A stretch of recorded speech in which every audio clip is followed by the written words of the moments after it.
Imaginez-vous dans un nouveau restaurant fraîchement ouvert. L'accueil est plaisant, la déco sympa et les plats sont succulents. Vous en parlez à des amis, ceux-ci sont ravis. Eux-mêmes vont conseiller ce resto à des membres de leur famille, à des amis et autres collègues. Et petit à petit, le restaurant commence à se faire connaître via ce que l'on appelle le bouche à oreille. Dans la majorité des cas, le restaurant ne vous aura pas payé un centime, ni même adressé un remerciement, alors que vous êtes à l'origine de peut-être plusieurs dizaines de clients, car tout cela s'est fait naturellement et de manière transparente. Eh bien, il existe un type d'entreprise qui utilise la puissante force du bouche à oreille pour se développer. Il s'agit du marketing relationnel, aussi appelé marketing de réseau ou MLM, pour multi-level marketing. On parlera de network marketing en anglais. Le problème, en France, c'est que le marketing relationnel est non seulement mal connu, mais en plus à mauvaise presse. En effet, trop souvent, les médias n'en parlent que dans le cas d'arnaque, et malheureusement, il en existe, et très rarement comme une possibilité de réussir. Les médias, pour attirer de l'audience, doivent faire dans le scandale, dans ce qui choque. Mais ceci est un autre débat. Mais effectivement, certaines entreprises sont des systèmes pyramidaux déguisés. Une pyramide, qu'est-ce que c'est au juste? Je vous invite à cliquer sur cette vidéo pour découvrir une animation très bien faite expliquant ce qu'est une pyramide de Ponzi. En résumé, non seulement c'est une arnaque, mais c'est aussi illégal. Le système est basé sur la promesse de faire de miraculeux retours sur investissement, juste avec de l'argent que tout nouvel entrant va apporter. Autrement dit, l'argent des nouveaux paye le bénéfice des anciens. Et si, à un moment donné, les entrants ne sont pas assez nombreux, eh bien la pyramide s'écroule, car les anciens ne perçoivent plus d'argent. Ce qui est important à comprendre est que lorsque vous entrez dans une entreprise de marketing relationnel, vous êtes avant tout le distributeur d'un produit réel, le représentant d'une marque. Sans produit, ou avec un produit fictif, on rentre alors dans un système pyramidal. D'autre part, dans une pyramide, les anciens sont forcément plus riches que les nouveaux. Dans le MLM, même si plus vous rentrez tôt, plus vous êtes avantagé, cela ne garantit pas du tout votre succès.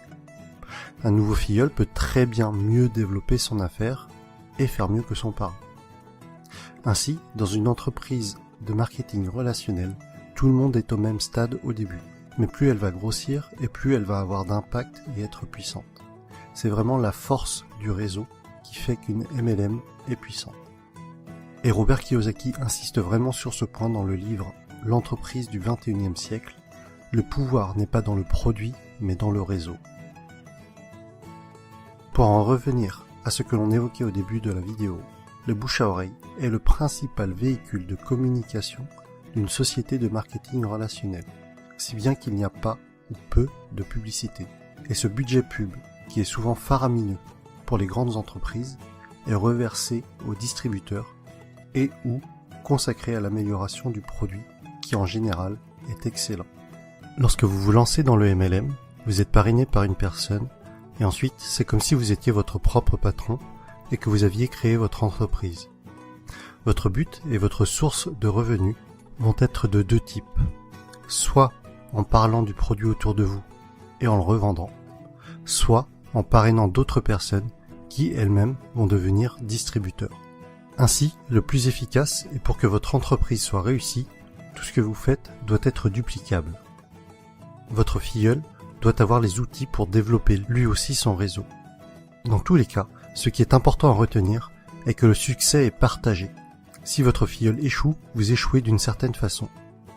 Votre succès est complètement tributaire du succès des personnes que vous aidez, de vos filleuls et des filleuls de vos filleuls. L'accent doit être mis sur le déploiement de votre réseau et pas sur les ventes directes. Ainsi, ceux qui réussissent le mieux en MLM ne sont pas les vendeurs ou les commerciaux, mais plutôt les personnes pédagogues, les profs et les formateurs. Et personnellement, autant je trouve la réussite personnelle gratifiante, autant aider les autres à réussir l'est encore plus. Autre sujet que je trouve intéressant, c'est que votre entreprise grandit avec vous. Vous gagnez de l'argent en apprenant et en appliquant les méthodes de vos parrains et de votre upline. C'est le terme indiquant les personnes antérieures à vous dans la vie du MLM. Autre point fort du marketing de réseau est que pour devenir distributeur, cela demandera en général un faible investissement financier au départ, contrairement à la majorité des créations de nouveaux business. Aujourd'hui, si vous comptez ouvrir une franchise du type McDo, Subway ou Starbucks, il vous faudra probablement plusieurs centaines de milliers d'euros, alors qu'en MLM, cela vous demandera la plupart du temps quelques centaines d'euros. Ensuite, tout est préparé pour vous. Vous allez avoir votre propre boutique en ligne, tout un tas de plans de formation pour vous, mais aussi pour vos filleuls, ainsi que différents kits de présentation. Un autre point essentiel, et qui pour moi m'attire beaucoup, les entreprises de marketing relationnel offrent des paliers au niveau de leur plan de compensation.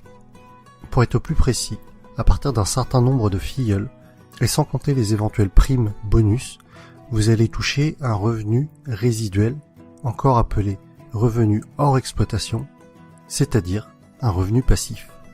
Les bonnes MLM sont donc de formidables véhicules vers l'indépendance financière de fait de ce revenu passif engendré par le parrainage d'autres personnes.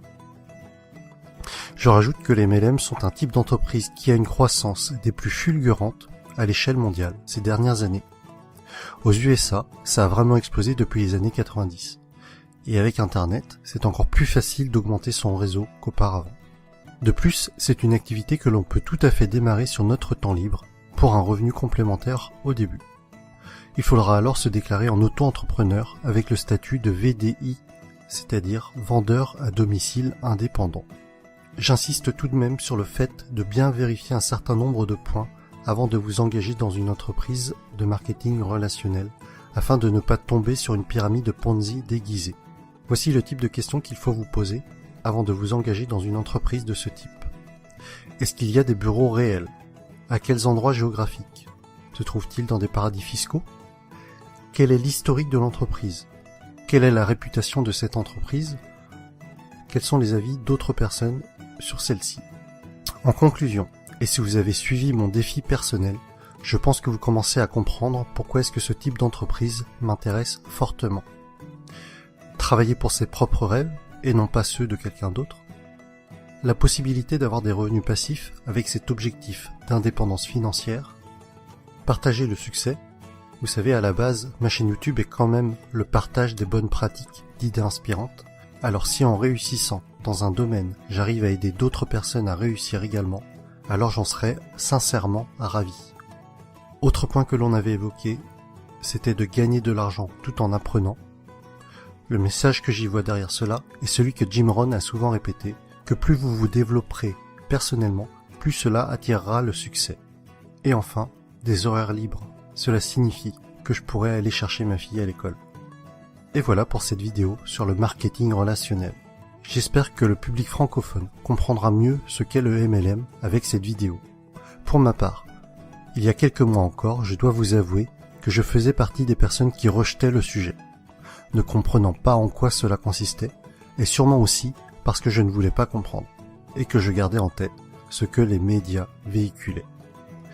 Mais que ce soit Jim Rohn, Tony Robbins, Les Brown, c'est-à-dire tous les motivational speakers que je suis régulièrement, mettent en avant ce type d'entreprise. Et après mes lectures de l'entreprise du 21e siècle, de Robert Kiyosaki, et de 45 secondes qui changeront votre vie, de Don Faya, j'ai finalement changé d'avis sur le sujet et je suis décidé à me lancer. Vous retrouverez la suite de mes aventures dans le prochain épisode avec mon choix de MLM et les raisons de ce choix. Si vous aussi, ce concept d'entreprise est nouveau pour vous et que cela vous intéresse ou qu'au contraire, vous y intéressez déjà, mettez-moi un pouce j'aime, partagez sur Facebook et abonnez-vous. À bientôt!